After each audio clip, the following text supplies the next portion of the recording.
Honestly, do you feel like you're having a hard time focusing and all these distractions are so difficult? And before we know it, we're back scrolling or doing whatever, but it's so hard. And, lots of people have tried different things, including me, but unless you really start at a fundamental level, you won't be focusing.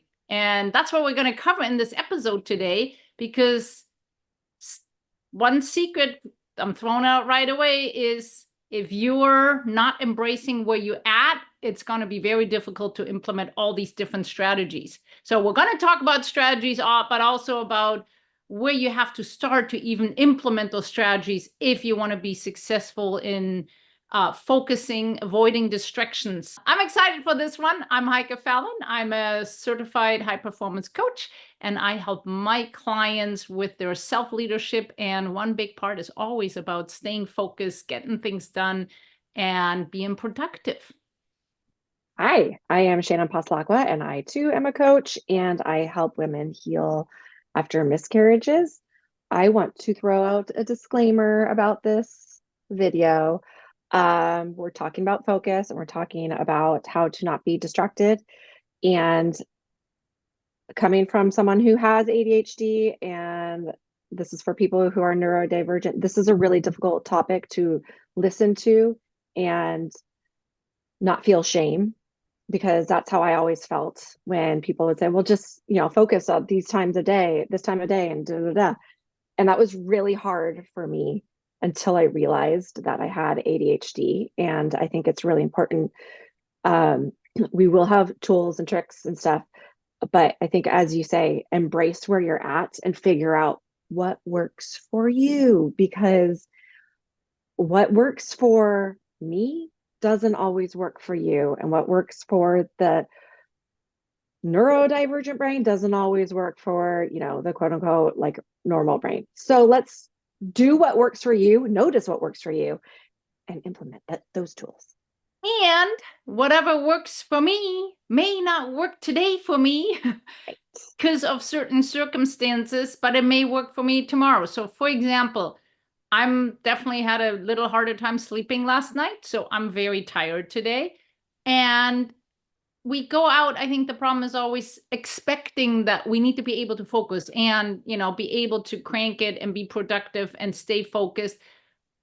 But I'm not at my best today because I didn't get enough sleep. And if I don't get enough sleep, guess what happens? Our cortisol levels are a little higher. If our cortisol levels are a little higher, which is, considered a more stressful state, then it's even harder to focus. So why are we expecting that we are so focused when we're already not having fundamental prerequisites, so to speak, Mm-hmm. covered, which means our diet matters, how we slept matters, what our environment looks like.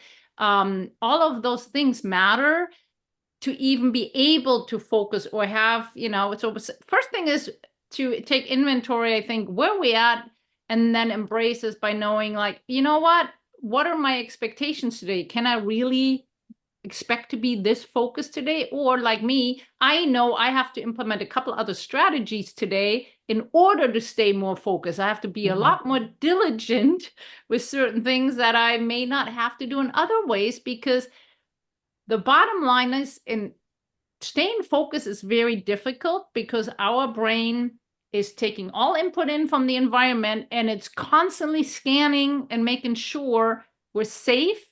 And so it takes all of this information in, all of those distractions are coming in because it does need it in order to make a decision if we're safe. The question is, how well can we not let those things, particularly external, but also internal factors, impact us and stay focused in the moment? And that's different depending on, again, how I slept or didn't sleep. And I would say, I think if you're focusing on how you're feeling and if you're embracing where you're at, for me, what that looks like is, I know that my focus is really good certain times of the month. Mm. And I know that my focus is awful, the second half of my month. because of my hormone levels, because of, and hormones affect ADHD and all of that. So I know that there are 2 weeks where I'm going to be feeling good. And that's when I get my stuff done. And that's when I know I can hyper focus and zone in. And I give myself that grace for the other weeks when I'm not feeling good.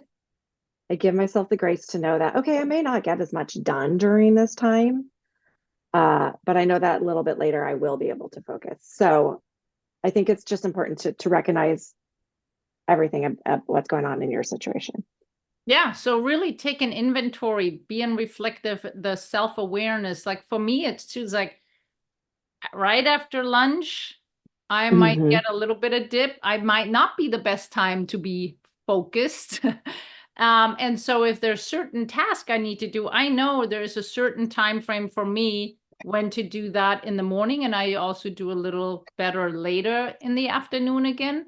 So knowing also within a day, Yeah. when is a good time for me to focus, because we're all different. And from an internal perspective, but also external, I'm more focused if there's not anybody else around Yeah. versus, if you have family, if you have kids, and in the afternoon, people constantly interrupt you or ask questions, that of course can have an impact too. So it's really about first taking inventory on Yeah. when can I be better focused, or when am I most distracted, and what distracts me? Because it's not Well, always the phone. I also think it's important to note you don't have to be focused for 8 hours straight. I think Yep. we expect ourselves to be focused for really long periods of time because that's what our work hours tell us to do. And that's virtually impossible. Yeah. Yeah. You know, No. you need, you know, I can get maybe when I'm hyper focused, I can get a good 2 to 3 hours in. And when I'm hyper focused, I can get a lot of work done in those 2 to 3 hours, but 8 hours is not going to happen. No, and best way is to do a little audit, to actually write down. I've done that actually in the past. I wrote down, okay, I'm doing 30 minute, 50 minutes working, putting it down, took a break, and then at the wrote down what else I did. So kind of just 1 or 2 days is almost enough. But when you gain a little bit more the awareness, how much time, and actually really minutes at the end of the day right, that accumulate to an hour, to multiple hours, it is usually not a whole lot more than 4 hours that you actually fully focused doing something, that working on a task, being productive. And whatever it be, it doesn't need to be work. It can be also another task that you're not, whatever you have to do around the house. But taking a look at that oftentimes can help you focus Yeah. already by analyzing that. But it gives you also a good idea, because it's surprising at the end of the day how much you really were focused during that time. Well, and I like the chunks because what the studies show that you can't really focus for longer than what, 20 minutes, 30 Yep. minutes at a time. So, you know, chunk it out. Focus, tell yourself you're going to focus for 20 to 30 minutes, take a break. Yeah. And I But for someone like me, if I take a break, then then I'm done. well, that's I think that's very important, right? Because that's happened to a lot of us, right? Like we did the 20 minutes, but then we never got back to doing Exactly. more. So what I did, I didn't just set a time, because there's actually a couple of apps that are super good for that. You can set the timer for, let's say, 20 minutes, 25 minutes, or whatever. Like again, everybody's different, right? And it depends on what you're working on. You might be able to do 50 minutes, but generally the recommendation is not to go more than 50 minutes before actually taking a break. The key is, though, to have a timer for your break too, to not make it too long and get back. Right. Now, Right. for that, just hey, we're all human. I've had that too. I totally get distracted and I do something else and yada yada yada. Oh yeah, I wanted to get back to this. um, One thing I think that's super helpful too, we have a to-do list, a task list that's way too long. and too many things. So to really nail down in the morning or the night before, this is the one thing I need to get done today. Or if it's like, this is one thing I need to move forward this amount of time, and being very specific, not having 10, 15 things on your list, but having like maximum 3 things that you need to get done. And, doing the dishwasher can be one if you're Yeah. working and you have to do that. But first, really focusing on those and doing those first definitely has helped me to stay more focused, and then not even checking emails or answering texts or doing anything before that, because that's what happened to me in the past. I'm like, oh, I'm just going to answer these couple of emails, and then there comes always a curveball. And then I Yeah. never even started at the time that I wanted to start. And so starting really with your number one task that you want to get done helps you to stay better focused too. So I had to emails aren't answered until like early afternoon, when I know I have this little dip and I can't focus as well. So I Well, do. and that's a low hanging fruit, right? Like that's Yeah. really easy to do. I think when you're doing your biggest task first, it gives you that dopamine hit Yep. and you feel successful and proud of yourself for finishing that. And it might give you a little more motivation to do the next task. Yeah, and I love that you said that, because the dopamine release is also something that we want to benefit from, but we also need to understand, and coming back to feeling guilty and shame, right, of being constantly distracted. Well, the brain gets a total high on dopamine, and it wants dopamine because it feels good. And so when we are going on social media or doing different things that are like more fun things as a distraction, right? It's the brain basically wanting that dopamine release, and it's a way to get it and to understand that's just how your brain is wired. Nobody has to feel bad about it or shame about it. It's just understanding that you getting in the cycle, because it kind of tips the domino, right? Because you want to get these little dopamine hits, and instead of getting them from social media or other things, celebrate your little accomplishments that you had in the task gives you dopamine release too. So shifting it there, and it was hard for me in the beginning to go like, hey, you know what? I checked that off. I got this done, and really breaking your task down to small chunks in order to celebrate small little wins along the way, or acknowledging that you got them done, gives you dopamine release as well, but it keeps you focused on what you're doing instead of, doing the Right. turn with the social Right. media and stuff like that. So, I think another good thing to keep in mind is connection to why you're doing it. A lot of people say, connect with your why. And that can be, whatever take you have on that. But it is important to connect with why you're doing these things. What is it that is motivating you? Are you just doing these things because, they're on your to-do list, or, what's the point of it? So I think remembering what's getting you out of bed and what's important to you, which I think goes back to understanding your values, which we've talked about in the past. And we have a whole video about connecting to your values. I think knowing your values and knowing what's important to you will help you stay focused in whatever goals that you're trying to meet. absolutely. I think that is, if you don't know, if you don't really know, not just know why you're doing, because it could be like a deadline for work, and yeah, I have to finish the project because my boss wants me to finish this Right. project, right? But it's also why that matters to you to finish it on time, right? What is Right. in there? What's in there for me that I finish this now? Like, is there any specific outcome? Is there something, that I feel emotionally? So it sometimes is much deeper Mm-hmm. reasons for that than the surface reason when we ask why we're doing that. Right. And Right. it can be with work, it can be for the recognition or knowing that I want to get a promotion down the line, and it's very important that I do this, or however, or why, because of other team members waiting for something. So knowing on a deeper level why that's important to you can definitely help you with staying focused. And you got to remind yourself of it. Yes, you do. You need to have it in front of you because it's easy to forget. Absolutely. I do think too is what we sometimes forget, staying focused is actually a skill we can learn. And we can learn to be distracted and be really good at it. And we can learn to stay focused and get really good at it.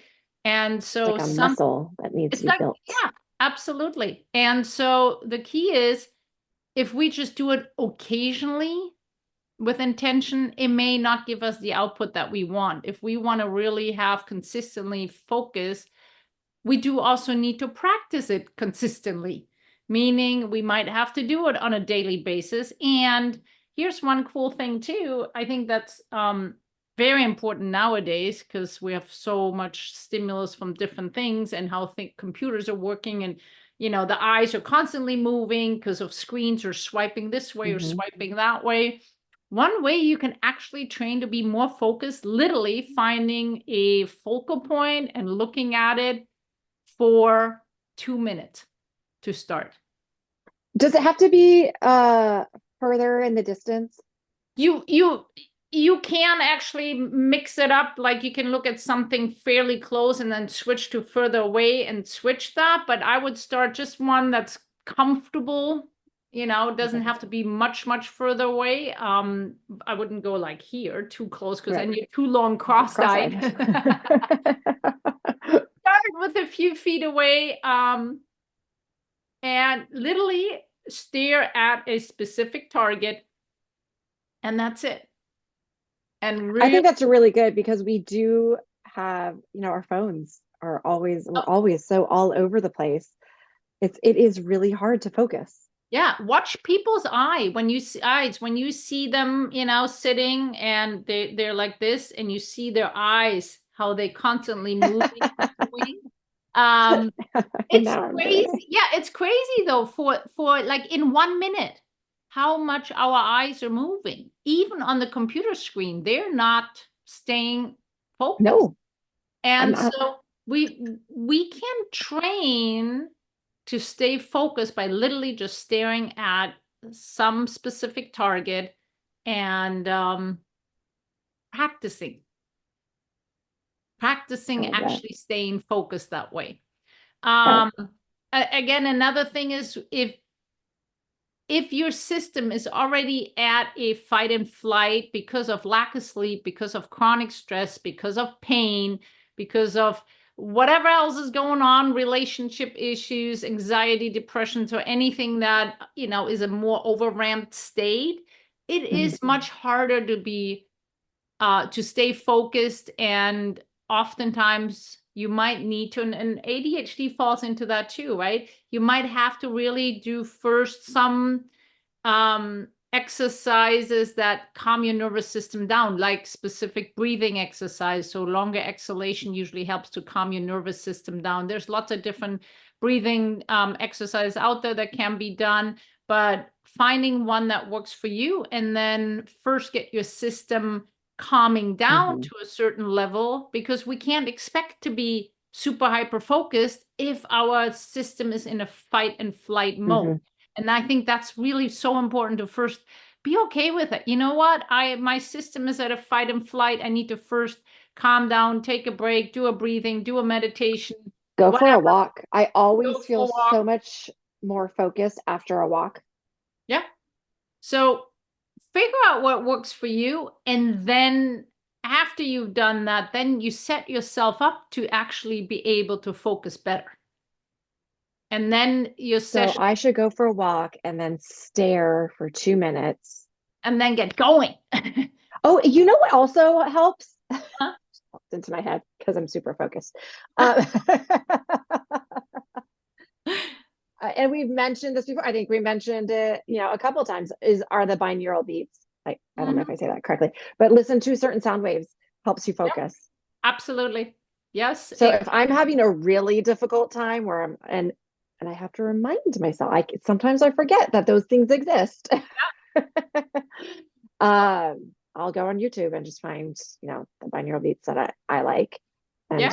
I just put them in for 5 minutes.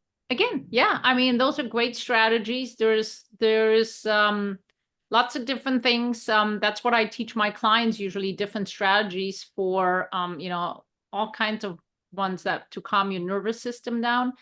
And find the one that works for you and do those before you plan to, have I always think in A work blocks. So, session. Yeah. yeah. So for me, it's all like work session or block that you need to stay focused.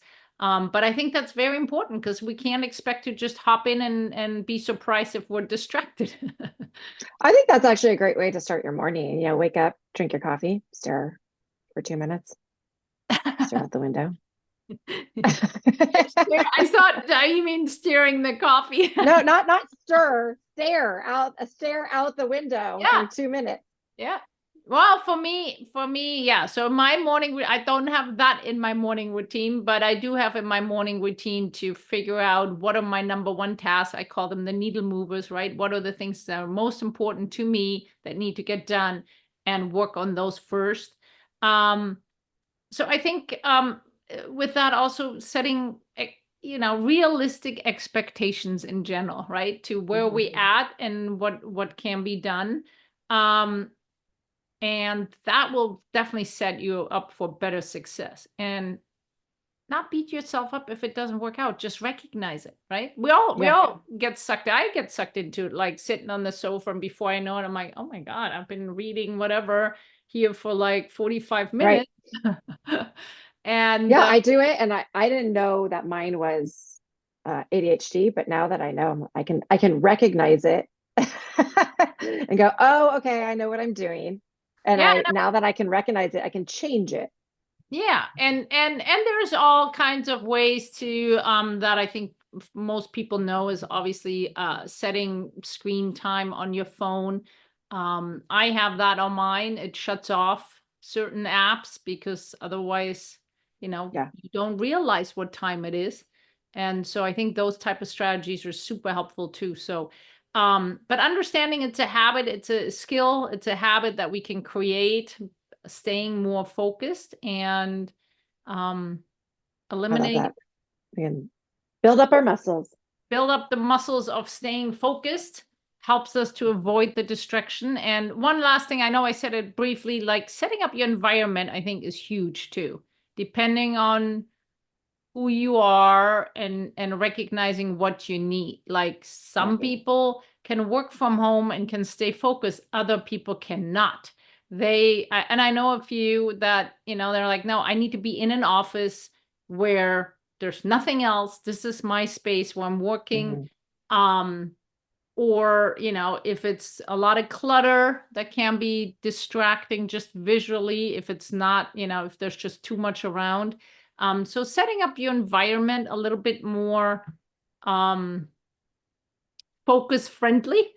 That's a good word. For It, less distractions. yeah, because we also know there can be quite an impact too on how high your ceilings are.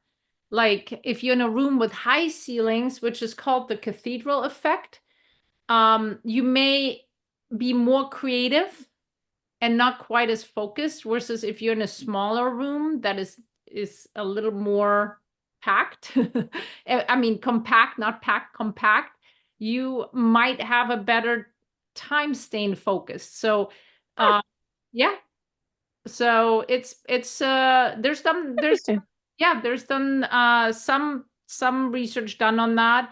Um to what kind of space you're in and how much that may help more focus or more creativity. Because here's the thing too, there like it's hard to do focus and creativity for the brain, right? So to be creative, you need a little bit more space and you might need to be in an environment that is has certain is in a certain way set up, versus to be focused, you might want to have more clean space, not too much on the walls, and not too crowded. Again, everybody's different, so you That need, makes sense though. you need to try it out for yourself. But if you try to focus and focus and focus, and you are in a really tall space with like really the way the light comes in and stuff like that, you might want to try to go to a smaller room, see if that works better to stay more focused. That's interesting. I'd never heard that. Yeah. I like that. Yeah. So Huh. hopefully Awesome. this helped to stay Yeah. more focused. It is a little journey to figure out what's right for you, because there is no one size fits all. And just because one thing worked for me, it may not work for you. Because we need to really embrace who we are at this time and moment, and consider external factors, internal factors that it can influence on how well we can focus, and really have realistic expectations. We can't expect to be super hyper focused if we didn't sleep well, we're in pain, and we're stressed out. It's not going to happen in the same way. So we may need to apply different strategies for different situations and figure out really what works for us in that moment. So hopefully this was helpful. Yeah, that's awesome. And informative, because that's what it's all about. And until next time. Bye. Bye.